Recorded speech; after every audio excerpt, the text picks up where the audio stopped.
welcome to Mason Cable News broadcast. I'm Leandra Jones. And I'm Aaron M. Wilson.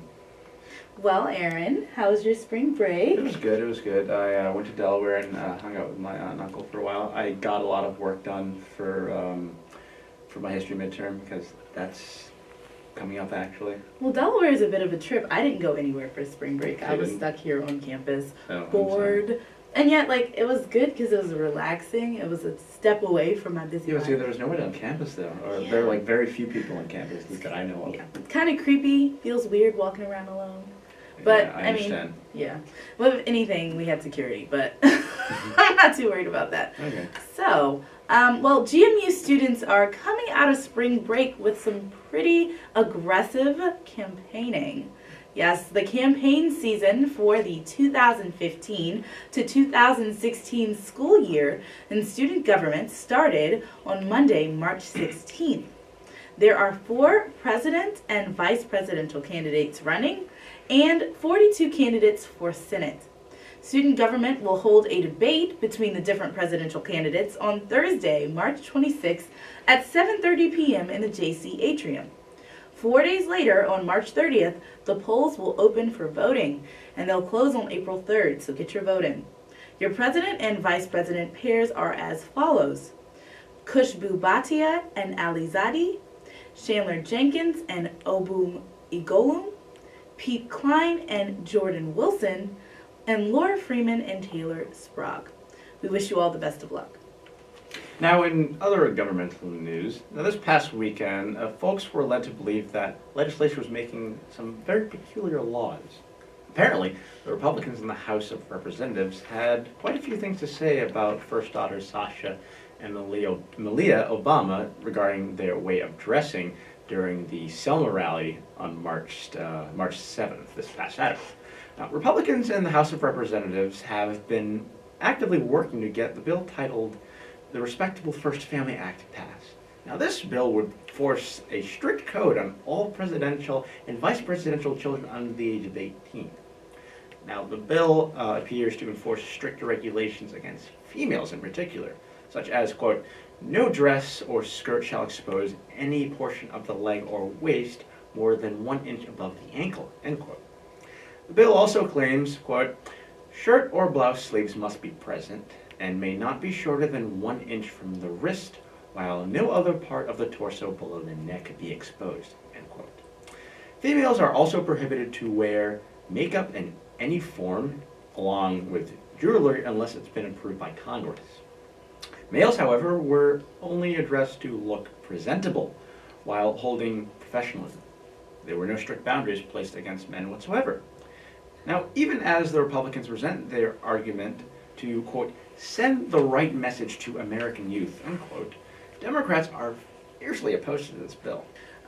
In more Mason-related news, the Communication Department, along with PRSSA and SPJ, will be hosting the annual Communication Career Fair on Tuesday, March 24th in Dewberry Hall from 9 a.m. to 2 p.m. This fair is strictly for students within the Communication Department, and there will be professionals from a plethora of media platforms. You're asked to RSVP to this event via Eventbrite. For more information, please see the communication website or contact PRSSA President Angel White.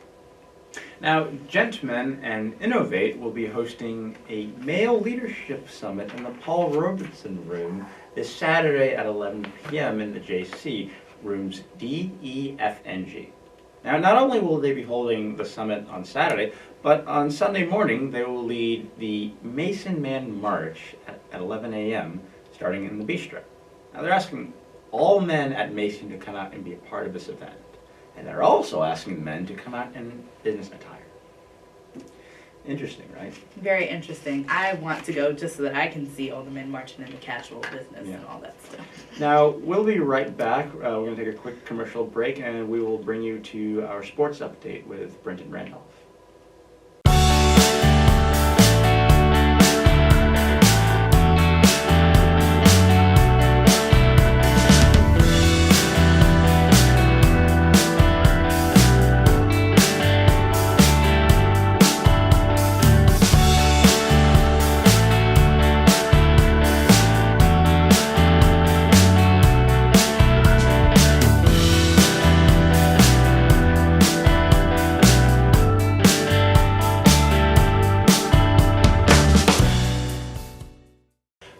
Hello, Mason Nation. I'm Brendan Randolph, and I'm here to give you your weekly sports update. Hope you had a wonderful spring break, and we've got a lot to get caught up on in the world of sports, so let's get right to it. Changes are being made to George Mason's men's basketball team as Paul Hewitt will not, I repeat, will not be coaching the team next season. Hewitt coached the past 4 seasons at George Mason, compiling a 66-67 record, including going 9-22 last season. One of the top candidates to replace Hewitt is Boston Celtics assistant Jay Larranaga, former head coach Jim Larranaga's son. This week marks the beginning of the NCAA tournament and March Madness, that time of the year where everyone is rushing to fill out their brackets, hoping to get more picks right than their friends so they can have some bragging rights. We've got a... screwed up. You do so much better in live. What's wrong? I don't know. This I guess it's just you. It's real. It's just me right now. But, I mean, Dad and I might be trying to do it perfect. Whatever. Take, what's this? Freaking 4? Yep. Take 4. Alright. Hello, Mason Nation. I'm Brendan Randolph, and I'm here to give you your weekly sports update. Hope you had a wonderful spring break, and we've got a lot to get caught up on in the world of sports, so let's get right to it. Changes are being made to George Mason's men's basketball team as Paul Hewitt will not, I repeat, will not be coaching the team next season. Hewitt coached the past 4 seasons at George Mason, compiling a 66-67 record, including going 9-22 last season. One of the top candidates to replace Hewitt is Boston Celtics assistant Jay Larranaga, former head coach Jim Larranaga's son.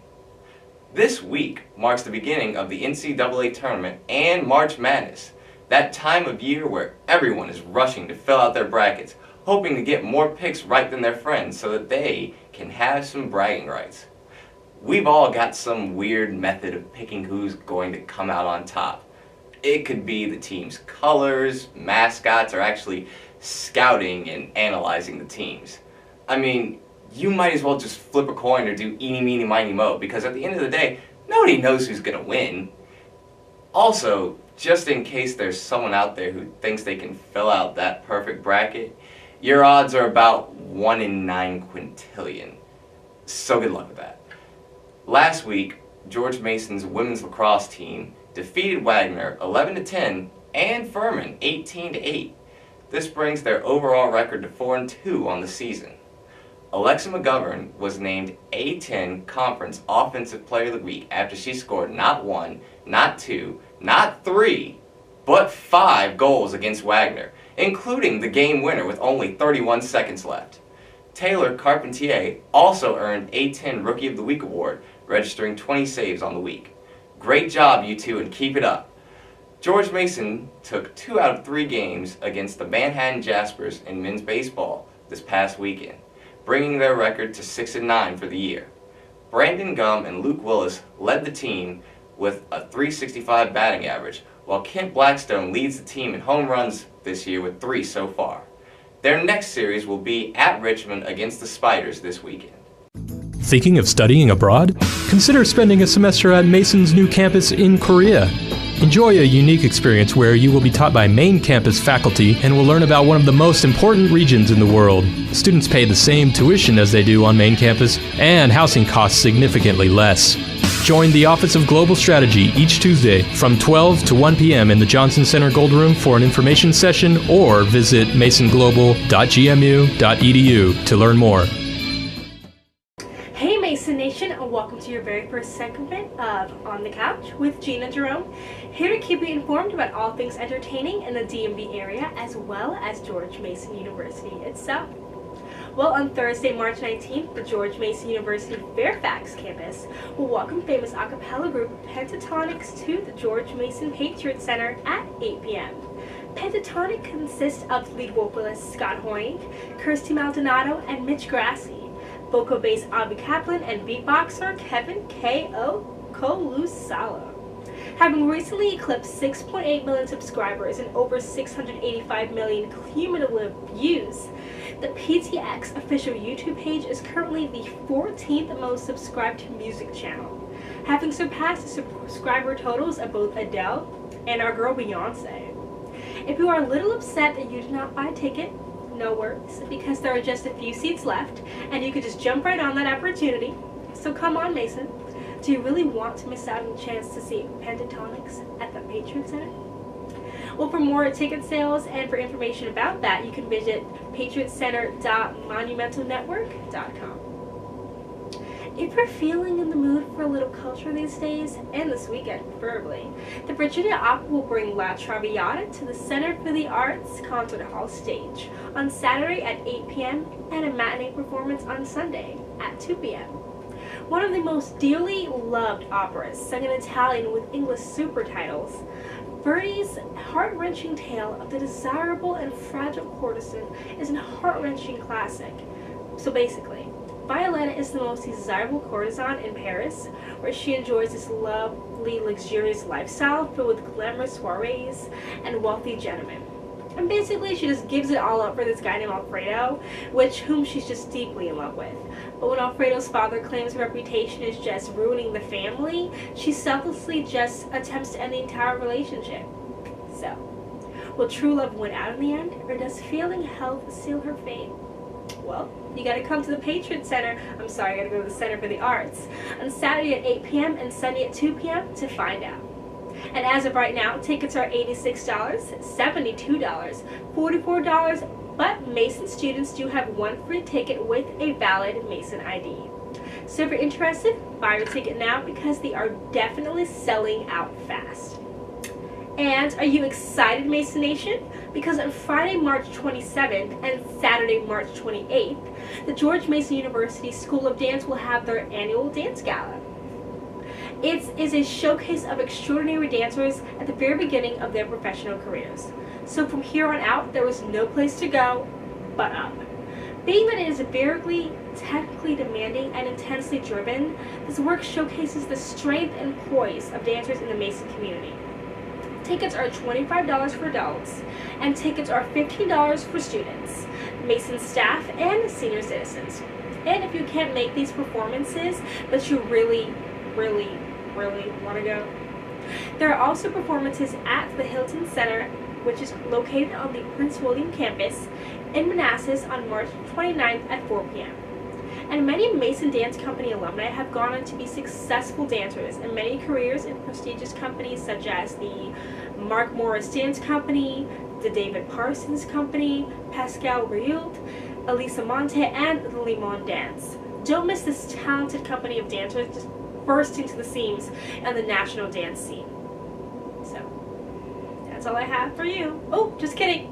One topic of discussion that has been blasted across many media outlets recently has to do with a certain man called Justin Bieber. An upcoming event that is taking the media by storm is the roast of Justin Bieber on Monday, March 30th on the ever so popular Comedy Central. Over the past years, yes, Justin Bieber has been the source of much controversy concerning his actions and his not so nice behavior, but gone are the days of Baby and those precious songs like One Time. But in recent years, the actor has just been seen performing lewd acts that many might not seem to be a proper example for his young teen peers. So I think the roast allows many celebrities and important social figures the opportunity to just speak their mind over the 21-year-old performer and simply, if they want to, be as cruel as possible. And some of those celebrities include comedians Kevin Hart and Chris D'Elia, fellow musical performer Ludacris, former NBA player Shaquille O'Neal, and even Martha Stewart joined in on the mix. Well, the episode has recently finished filming, and spoiler, he gets roasted pretty bad. But make sure to tune in on March 30th to see Justin Bieber get roasted, because in the end, it's all just for a good cause. Well, this was On the Couch with Gina Jerome. Have a good day, Mason Nation. You're listening live to Improv for Mason here on WGMU Radio, heard WGMUradio.com. You know, it wasn't my idea. Today's show with our special guest interview for this team in the new conference. Welcome to a special It's been edition of the a First great Pick. transition for me personally. I love Mason. The very talented David Keckner. I'm great. How are you doing? Reed, Jonah, it was a pleasure having you on the show today. I did. I'm Ben Simpson. On the phone today, we have Drew McGarry, successful author, writer. You're listening to WGMU Radio on WGMUradio.com. I understand that a lot of stuff has happened, especially from what we've covered so far. Yeah. And I'm pretty sure that there are going to be other events taking place, but this Saturday, the whole Mason Met March thing, I mean, I'll see if I can make it. We'll see what happens, though. Yeah, I really do hope that I can attend, and if I can attend, you can attend, and then we'll come back and we'll give you a little debrief on that. Right. Now, thank you for joining us for our Mason Cable Network broadcast. Be sure to follow us on Twitter at Mason Cable Network, and be sure to like our page on Facebook. And don't forget to go on YouTube under Mason Cable Network and check out all of our daily updates for Mason Cable News. They happen each and every day, giving you all of your updated events on campus. So make sure to look at those videos as well. I'm Leandra Jones. And I'm Marina Wilson. Till next time, Mason.